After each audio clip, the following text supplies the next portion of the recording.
और फिर ये लड़कियां क्या करती हैं, मिलने चली जाती हैं अकेले। शूट पे कोई बुलाता है, अकेले चली जाती है। आपका एक्सीडेंट हो गया, लगभग 6 से 8 महीने आप रेस्ट पे रहे, बेड रेस्ट पे रहे, तो आपके अंदर उस टाइम क्या था कि आप रील और रियल दोनों में दिन रात का डिफरेंस होता है, आप किस नज़रिए से देखते? और दोबारा बैंगर के साथ आऊँगी, ऐसे नहीं आऊँगी। वैसे तो वेट कम हो गया आपका पहले से ज़्यादा, किस प्रकार एंट्री कर सकते हैं इंडस्ट्री में, और उनको उससे पहले बहुत ज़्यादा धोखे भी मिलते हैं। नमस्कार, अनिल के साथ मैं विकी प्रजापति, अनोखा प्रयास यूट्यूब चैनल में आप सभी का स्वागत है।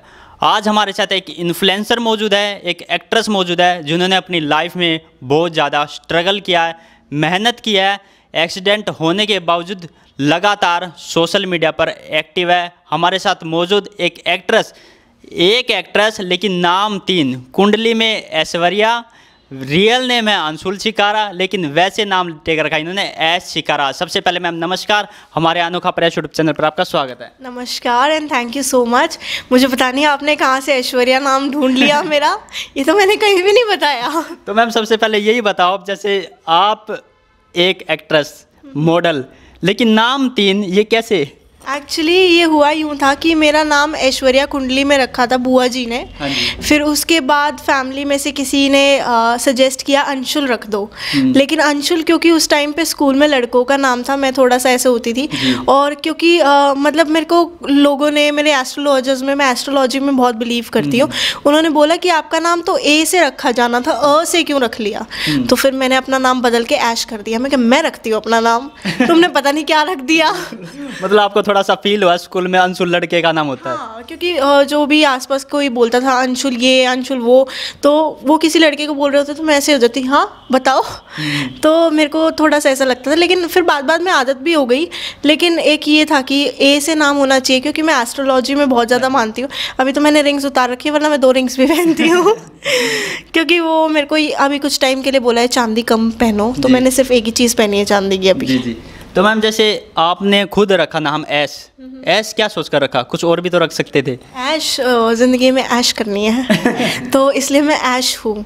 और ऐश क्या कहते हैं कि मतलब जो राख होती है, राख, मैं ऐश अपने आप को मैं शिव जी की भस्म वाली ऐश मानती हूँ। एक बहुत सारी चीज़ों की ऐश होती है, मैं भस्म वाली ऐश मानती हूँ खुद को। तो मैम इतनी कम उम्र में इतनी बड़ी अचीवमेंट किया आपने, लगातार आपके सॉन्ग्स आए हैं जो वायरल भी हुए, ट्रेंडिंग में भी चले, लेकिन हम पूछना चाहेंगे, ऑडियंस जानना चाहेंगे, जो आपकी जर्नी है कैसे स्टार्ट हुई और कब हुई?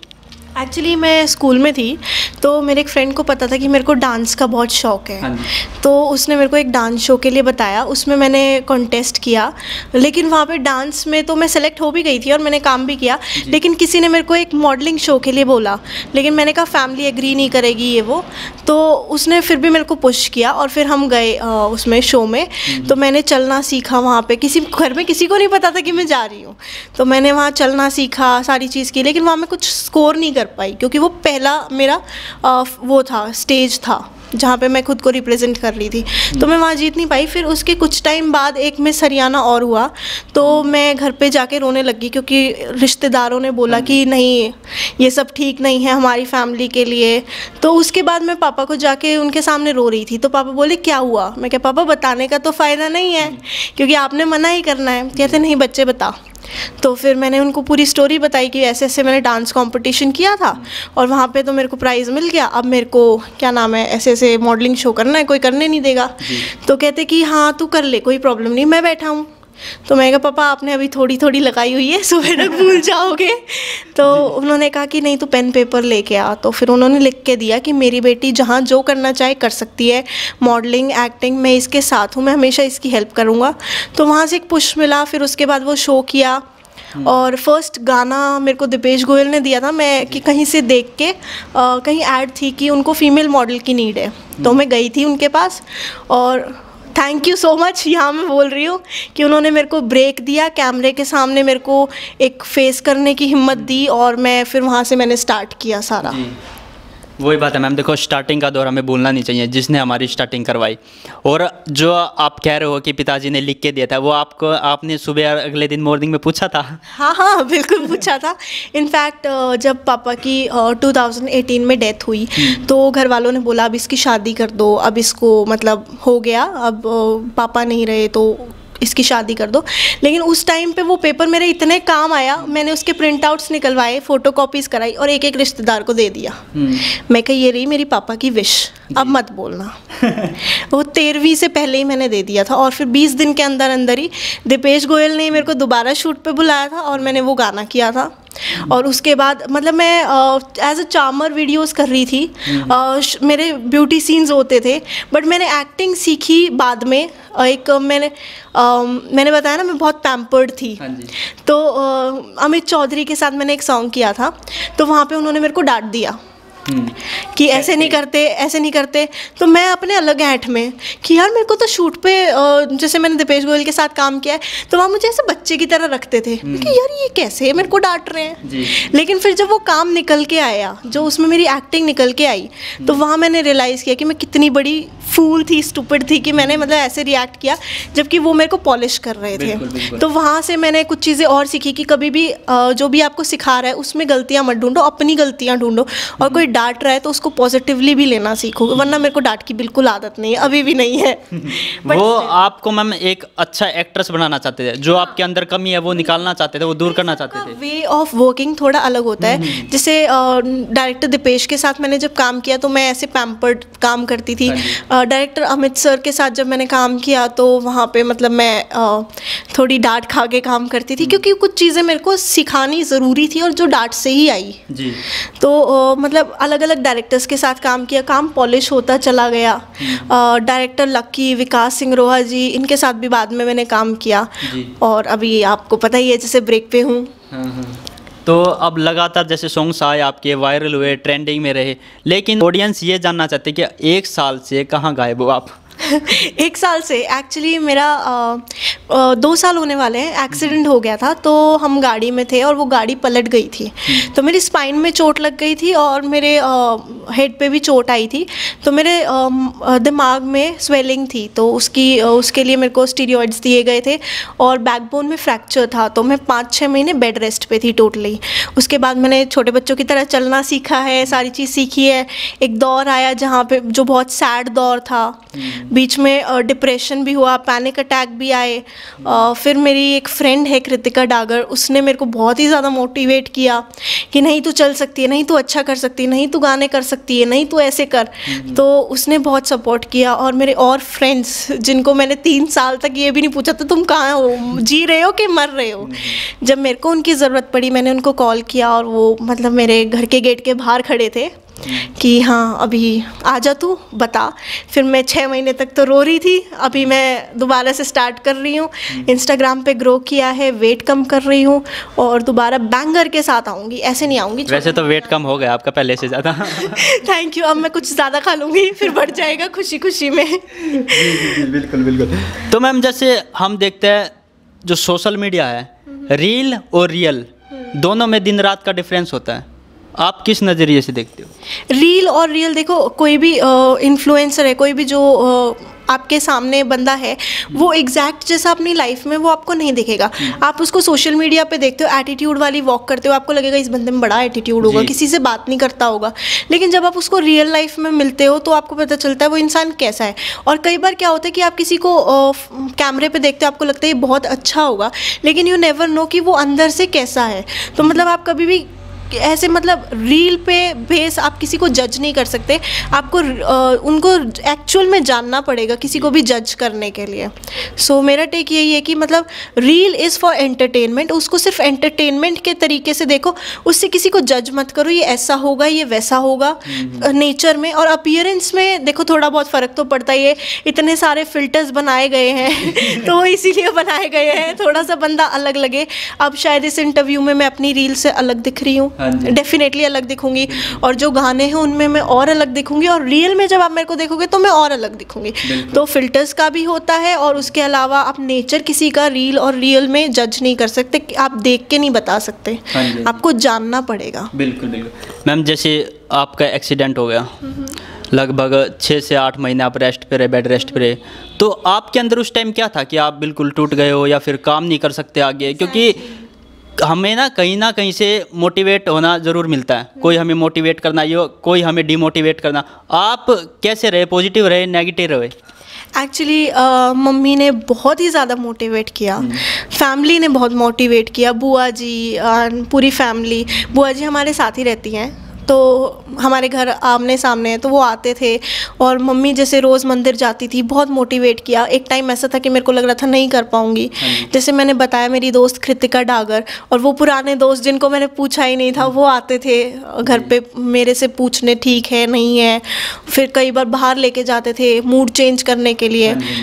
चलने में बहुत हेल्प की मेरे भाई ने मेरी। जैसे मैं चलना भूल गई थी तो उसने मेरे हाथ पकड़ के मेरे को चलना सिखाया, मम्मी ने सिखाया है और भी एक ने सिखाया है। तो मतलब मिलजुल के ऐसा एफर्ट किया गया था कि मैं चल पाई। और उसके बाद जैसे मैंने एक्सीडेंट से कोप किया, मेरे को ये हो गया जब तू ये झेल गई ना, अब तो सब झेल सकती है, अब कुछ नहीं है। फिर डिप्रेशन हुआ ओवर थिंकिंग की वजह से, तो उसका भी है। अब मेरे को डिप्रेशन होता है एट टाइम्स, जब मेरे को वो पर्टिकुलर टाइम पे होता है मैं उसी टाइम पे डिप्रेस्ड होती हूँ, उसके अलावा मैं कभी डिप्रेस्ड नहीं होती। मतलब एक पॉइंट होता है कि जब हद पार हो जाती है, मैं सिर्फ उस टाइम डिप्रेस्ड होती हूँ। बाकी का टाइम मैं इतनी जॉली, इतनी बबली, इतना फन लविंग हूँ कि मेरे को नहीं लगता कि मैं डिप्रेस्ड हूँ या दुखी हूँ। बिल्कुल बिल्कुल। तो अब जैसे आप ठीक हो गए सही पूरे तरीके से लगभग, तो आप किन उम्मीदों के साथ एंट्री मारोगे? क्योंकि ज़बरदस्त एंट्री देखना चाहते हैं ऑडियंस। एक्चुअली उम्मीद तो मेरी पब्लिक से नहीं है, पब्लिक की मुझसे होगी, और उस उम्मीद पे मैं खरी उतर पाऊँ, यही है बस लाइफ में। और अच्छी दिखूँ और अच्छा आप लोगों को एंटरटेन कर पाऊँ और बड़े प्लेटफॉर्म पे पहुँचती चली जाऊँ। क्योंकि जो लोग मेरे को बहुत टाइम से फॉलो कर रहे हैं या जो लोग ये जानना चाहते हैं कि मैं क्यों नहीं आ रही, कब आऊँगी, तो उनके लिए मैं चाहती हूँ कि मैं अच्छे से आऊँ। और एक चीज़ ये भी है कि बहुत सारे लोगों को इंडस्ट्री में ये पता ही नहीं है कि मैं वापस आना चाहती हूँ। उनको लगता है कि मैंने छोड़ दिया अपनी मर्ज़ी से। नहीं, मैंने नहीं छोड़ा है। मैं वेट कर रही हूँ कि कोई अच्छा बड़ा प्रोजेक्ट आए। प्रोजेक्ट्स आते हैं, लेकिन प्रोजेक्ट्स आते हैं वो नहीं आते जो बैंगर हो। जब बैंगर आएगा तो मैं भी आ जाऊंगी। तब तक मैं वेट करती हूँ, तब तक आप मेरी रील्स देखो। रील्स पे ध्यान दो, तब तक रील्स पे मेहनत कर रहा हूँ। रील्स पे ध्यान दे रही हूँ तब तक। इन्फ्लुएंसर बहुत ज़्यादा हो गए इंस्टाग्राम पर। लगातार हर कोई चाहता है कि जल्दी से नेम मिल जाए, फेम मिल जाए और सॉन्ग्स में काम करने के लिए काम मिल जाए। लेकिन लड़कियां किस प्रकार एंट्री कर सकते हैं इंडस्ट्री में, और उनको उससे पहले बहुत ज़्यादा धोखे भी मिलते हैं। किस प्रकार देखते हो आप? इसकी जो सच्चाई है मैंने वो क्या है? एक्चुअली जैसे इन्फ्लुएंसर का आपने बोला कि इन्फ्लुएंसर आजकल हमारे पास एक फील्ड है जहां हम दिख सकते हैं। इंस्टाग्राम रील्स हो गए और कितने सारे प्लेटफॉर्म्स हैं जहां हम शॉर्ट वीडियोस बना सकते हैं, अपना टैलेंट दिखा सकते हैं। तो ये एक बहुत अच्छा ज़रिया है आपका नज़रों में आने का, काम करने का। लोग आपको खुद अप्रोच करेंगे जी। लेकिन जो लड़कियां खुद अप्रोच करती हैं किसी को, वो क्या करती हैं, जो कैमरे पे दिखता है, जो सिंगर है, जो एक्टर है, उनको मैसेजेस करती हैं। ये सोचती हैं ये काम देंगे। फैक्ट तो ये है कि वो खुद काम मांगते हैं, कंपनीज उन्हें काम देती हैं, डायरेक्टर्स उन्हें काम देते हैं। और अगर वो खुद का भी सॉन्ग बना रहे होते हैं तो वो डायरेक्टर की ही सलाह मानेंगे, वो अपनी पसंद से कोई लड़की सेलेक्ट करके नहीं दे सकते। तो लड़कियां क्या करती हैं, सिंगर्स को मैसेज करेंगी, इन लोगों को मैसेज करेंगी, और फिर क्या होता है, ज़्यादातर वो फ्रॉड के केस में फंस जाती हैं, फेक आईडीज़ के चक्कर में, और फिर वो वहाँ पे उन्हें एक्सप्लॉइट करने की कोशिश करते हैं और बदनाम होते हैं सिंगर्स, एक्टर्स। और कई बार सिंगर्स, एक्टर्स भी होते हैं इस लाइन में, जो कई बार कुछ होंगे, आई डोंट नो, होते होंगे। लेकिन आपकी गलती ये है कि आप गलत जगह पे अप्लाई कर रहे हो। आपको पोर्टफोलियो बनवा के, आपको एक प्रॉपर वीडियोस बना के, अपनी शॉर्ट वीडियोस बनवा के, आजकल तो इतना नॉर्मल हो गया है कि शॉर्ट वीडियोस तो आप फ़ोन से भी बना सकते हो, कैमरे से भी बनवा सकते हो। उनको एज अ प्रोफाइल आप कंपनी में सेंड करो, डायरेक्टर्स को अप्रोच करो। और फिर ये लड़कियां क्या करती हैं, मिलने चली जाती हैं अकेले। शूट पे कोई बुलाता है, अकेले चली जाती हैं। हम एज मतलब मॉडल काम कर चुकी हूँ मैं, तो मैं कई शूट्स पे मम्मा को लेके गई हूँ। आप अपने फर्स्ट सेकंड शूट पे तो मम्मा को लेके जा सकते हो, फैमिली में से आप अकेले चले जाते हो। कोई आपको बोलता है आप हमसे मिलने आ जाओ, हम आपको काम देंगे, आपको पता है वहाँ क्या होने वाला, आप फिर भी चले जाते हो। तो वहाँ पे गलती आप किसी और पे कैसे डाल सकते हो? जी, बिल्कुल। वहाँ पे गलती आपकी भी होती है कि आप सब कुछ जानते समझते हुए भी जा रहे हो कहीं। सो मैं लड़कियों को यही कहूँगी कि मतलब आप काम करो, जो बंदा आपको काम देगा वो बंदा आपको कभी एक्सप्लॉइट नहीं करेगा, जिसको एक्चुअल में आपसे काम लेना होगा। और जो आपको एक्सप्लॉइट करेगा वो बंदा कितना ही बड़ा हो, कुछ भी हो, वो आपको कभी काम नहीं देगा। क्योंकि जिसको काम से मतलब है उसे सिर्फ काम से मतलब है, उसको और किसी चीज़ से मतलब नहीं है। तो इस चीज़ के लिए लड़कियों को थोड़ा जागरूक होना चाहिए मेरे अकॉर्डिंग। बिल्कुल बिल्कुल। देखो आप सभी के लिए बहुत ज़रूरी बात है, खासकर लड़कियों के लिए, क्योंकि हम किसी का आईडी देख लेते हैं, काफ़ी फेक आईडीज़ भी बनी होती है मैम। फेक आईडीज़ पे ज़्यादातर ये काम होते हैं कि आप किसी फेक आईडी पे मिलने चले गए, आपको पता चला कि ये तो वो सिंगर है ही नहीं, लेकिन फिर वो बोलते हैं कि हम इस सिंगर से आपको काम दिला देंगे। और ये बहुत सारे मतलब पहले सिर्फ यही होता था। जैसे मैम देखो फेक आईडीज़ पे वो मैसेज वगैरह कर देते हैं, वो चले भी जाते हैं, लेकिन फेस से तो पता लग जाता होगा सामने कौन है। हाँ, आप मिलने चले भी गए, आपको पता चल गया कि ये भाई वो बंदा नहीं है जिसे हमने मैसेज किया था, उसके बाद भी कुछ आप गलत करते हो ये सोच के कि ये बंदा हमें आगे काम दिला देगा। पहली चीज़ तो आप गलत करते क्यों हो काम के लिए? आप में टैलेंट नहीं है और फिर आप काम के लिए गलत कर रहे हो। तो भैया अगर आप में टैलेंट नहीं है तो आपको कुछ नहीं चला सकता, और अगर आप में टैलेंट है तो आपको और कुछ करने की ज़रूरत नहीं है। आप रील्स पे, आप टिकटॉक तो सॉरी बैन हो गया, जो टकाटक है, ये सारे ऐप्स हैं, तो आप इनके थ्रू भी तो आ सकते हो। जी जी। आप प्रोफाइल भेज सकते हो कंपनीज़ में। आजकल तो कंपनीज़ डायरेक्ट इन्फ्लुएंसर्स भी हायर करते हैं फॉर वीडियोस की आप में हमारी वीडियोस बना के दो। तो आप कंपनी से डायरेक्ट मैसेज करो बजाय कि आप किसी सिंगर को पकड़ के कुछ। और कोई भी सिंगर इतना बेवकूफ़ नहीं है कि वो अपनी इमेज को दाव पे लगाएगा, या कोई भी एक्टर। तो ये बेसिक सी बात समझो कि आपको कोई नहीं बुलाने वाला कि आ जाओ हमारे साथ कुछ करो और हम तुम्हें काम दे देंगे। ये चीज़ नहीं है। आप सिर्फ इंडस्ट्री को जो बदनाम हो रही है वो इसी वजह से हो रही है क्योंकि लोग ये बोलते हैं सिंगर ने बुलाया। सिंगर ने नहीं बुलाया, फेक आईडीज ने बुलाया।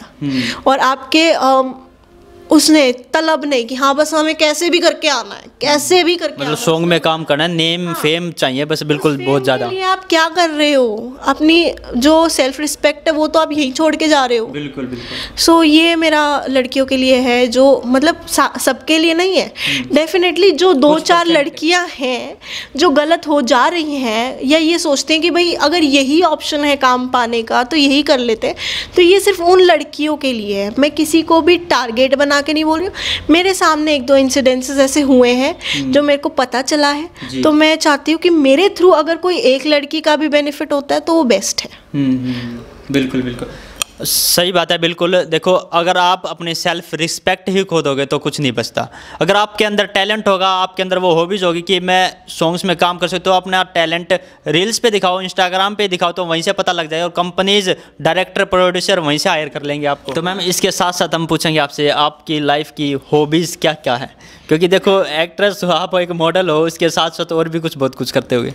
एक्चुअली मेरी हॉबीज़ डांसिंग थी, लेकिन क्योंकि एक्सीडेंट की वजह से मैं कुछ टाइम तक डांस नहीं कर पाई, तो मैं स्टेप्स भूल गई हूँ। तो अभी हॉबी डांसिंग ही है, लेकिन वो डांसिंग बारातियों वाली डांसिंग है जो मैं अकेले में करती हूँ वेट लूज़ करने के लिए। हाँ, वेट लूज़ करने के लिए जो मैं डांसिंग करती हूँ।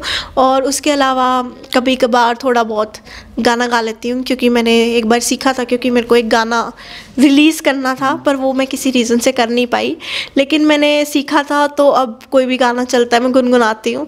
कई बार ऐसे दोस्त लोग बोल भी देते हैं कि आप बेसुरा गा रही है, बट मैं गाती रहती हूँ क्योंकि मेरे को मज़ा आता है। वो होता है ना, एक तो रियल सिंगर, एक वॉशरूम सिंगर। नहीं एक्चुअली अच्छा गाती हूँ मैं।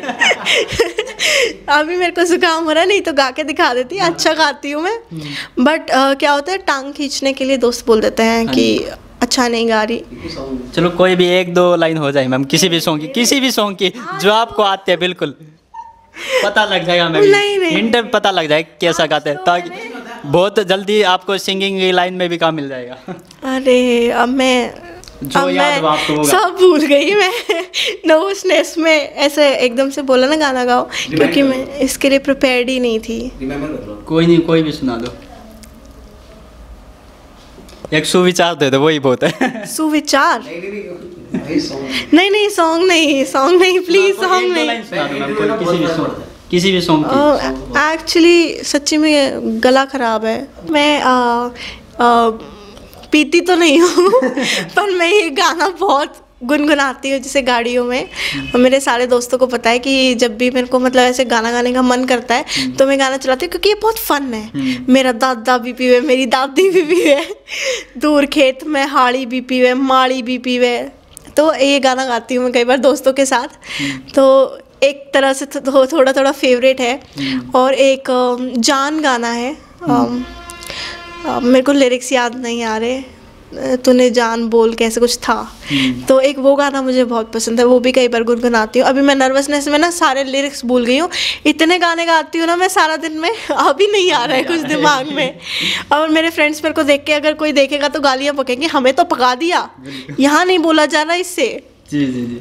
तो मैम जैसे ऑडियंस को, जो यूथ है उसको क्या संदेश देना चाहोगे, क्या कहना चाहोगे?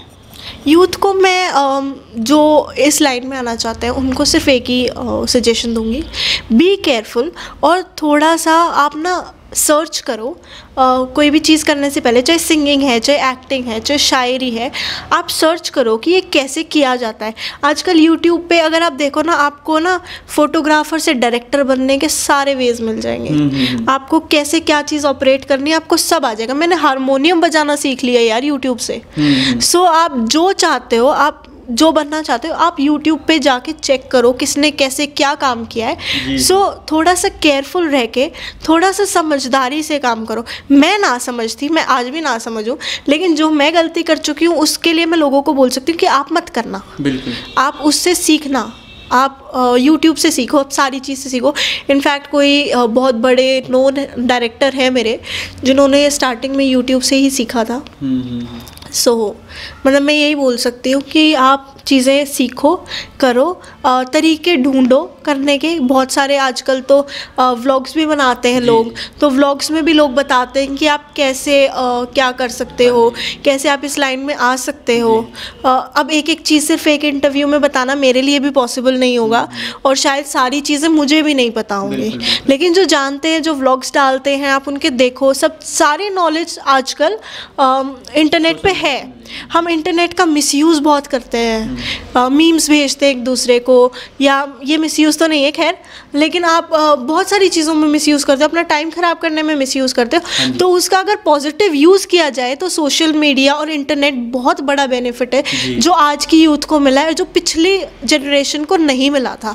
तो आप इस चीज़ का बहुत ज़्यादा फ़ायदा उठा सकते हो। क्या बनना है, क्या नहीं बनना, ये चीज़ें आपको, सारी चीज़ आपको इंस्टाग्राम पे, गूगल पे, यूट्यूब पे, हर जगह आपको गाइड करने वाले लोग मिल जाएंगे। सो वो आप पे डिपेंड करता है कि आप गाइड करने वाले लोगों से ज़्यादा वो अटैच होते हो, या फिर आप सिर्फ एंटरटेनमेंट में रहते हो, वो आपकी चॉइस है। लेकिन अगर आप कुछ करना चाहते हो तो आप बेनिफिट ले सकते हो उस चीज़ का, यूट्यूब से, सोशल मीडिया से। तो मैम अंत में अनोखा प्रयास यूट्यूब चैनल की टीम को क्या कहना चाहोगे? बहुत अच्छा फील हुआ, ऐसा फील हुआ कि बहुत सारी चीज़ें अंदर से निकल गई जो मैं अंदर कैरी करके लोगों को भी बोलना चाहती थी, हरियाणा को भी शेयर करना चाहती थी अपने व्यू, सारी चीज़ें। तो ऐसा लग रहा है कि आप किसी अपने से बात करके हल्के नहीं हो जाते हो। तो मुझे ऐसा लग रहा है कि मैंने आज एक बहुत बड़ी ऑडियंस से बात करके मैं हल्की हो गई हूँ। शायद मेरा जो कभी कभी मेरे को एंजाइटी हो जाती है वो लेवल कम हो जाए, और शायद ऐसे मैं बार बार आप लोगों से या ऑडियंस से मिलती रहूँ। सो आपको मैं थैंक यू बोलूँगी कि आपने ये स्टेप लिया, आए मेरे पास और ये सब प्लान किया। So thank you. वैसे इंटरव्यू से पहले आप थोड़ा नर्वस हो रहे थे, वो सब खत्म हो गया? हाँ, एक्चुअली नर्वसनेस थोड़ी सी अभी भी है, क्योंकि ये मेरा पहला सोलो इंटरव्यू है। वरना मैंने सॉन्ग के लिए और टीम में इंटरव्यू दिया है पहले, बट एज सोलो और अपने बारे में बात करते हुए ये मेरा पहला इंटरव्यू है। तो नर्वसनेस अच्छी चीज़ है, नर्वसनेस में ना ओरिजिनलिटी निकलती है, और पॉजिटिवली नर्वसनेस को भी लिया जा सकता है। लोग कहते हैं मैं नर्वस हो जाता हूँ, मैं तो ये काम कर ही नहीं सकता। अगर वो चीज़ मैं करती तो शायद मैं आप लोगों को बुलाती ना, नहीं आप मत आओ, एक दो दिन बाद आना, एक दो दिन बाद आना। आप लोग ये सोचते कि यह कैसी लड़की है, हम तो इंटरव्यू ले रही है, आ ही नहीं रही। तो नर्वसनेस इज़ गुड अगर वो एक सर्टेन अमाउंट में हो और उसको कंट्रोल करके आप काम कर सकते हो, तो nervousness is not bad. Mental health is not something कि जिसके बारे में आप बात नहीं कर सकते। जो मैंने खुल के बताया कि मैंने डिप्रेशन के थ्रू भी जा चुकी हूँ, एंजाइटी भी रहती है, और एक थर्ड चीज़ जो मैंने मेंशन की वो लड़कियों के लिए और जो जनरेशन है उसके लिए मेंशन की कि आप बहुत चीज़ें सोच समझ के करनी चाहिए इस इंडस्ट्री में, किसी भी फील्ड में जाओ तो कुछ सोच समझ के जाओ, ऐसे बस सोच लिया चले गए ऐसे मत करो। जी जी मैम, बिल्कुल बिल्कुल, बहुत बहुत धन्यवाद। और खासकर लड़कों के लिए इस इंटरव्यू में सीखने के लिए बहुत कुछ बातें हैं। जुड़े रहिए अनोखा प्रयास यूट्यूब चैनल से। वीडियो को लाइक करो, कमेंट करो और शेयर करो।